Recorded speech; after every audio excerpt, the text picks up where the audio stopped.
искам да отправя също поздрав за най-доброто видео Мечев. Значи, брат, теб да помня поне от 20 години. Има ли? Колко? Горе-долу толкова. Поне 20 на годините знам. Да се живи здраво, аплодисменти за най-доброто видео Мечев. Айде един кючек специално за камерата, оригинално.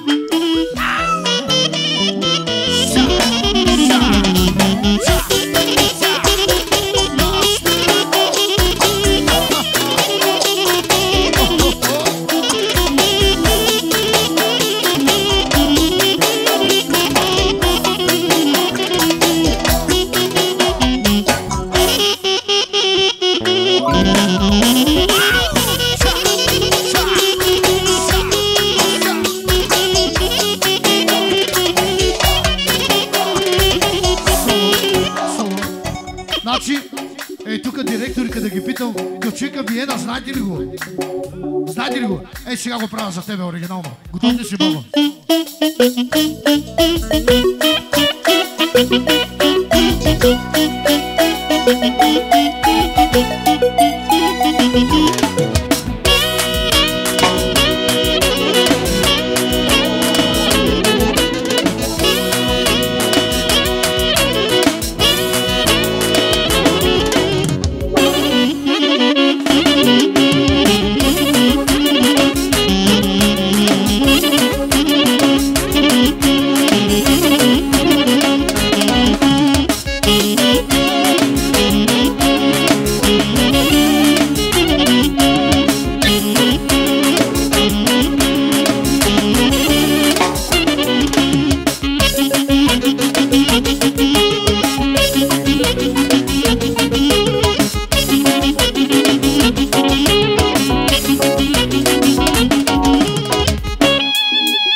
Искам да ви представя най-добрия саксофонист в целия свят! Благо Сакса!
сте живи и здрави, евала. Значи, има атмосфера, има щастие, има радост, което е хубаво. Не, понякога има и тъга. Има. Хората сме създадени да сме тъжни понякога. Но от личен опит искам да кажа на всички, че тъгата, малко така съкрушеното сърце издига човек към по-добро ниво. Храни го с опит. Наистина е така. Да сте живи и здрави. Така че трябва да благодарим за всичко.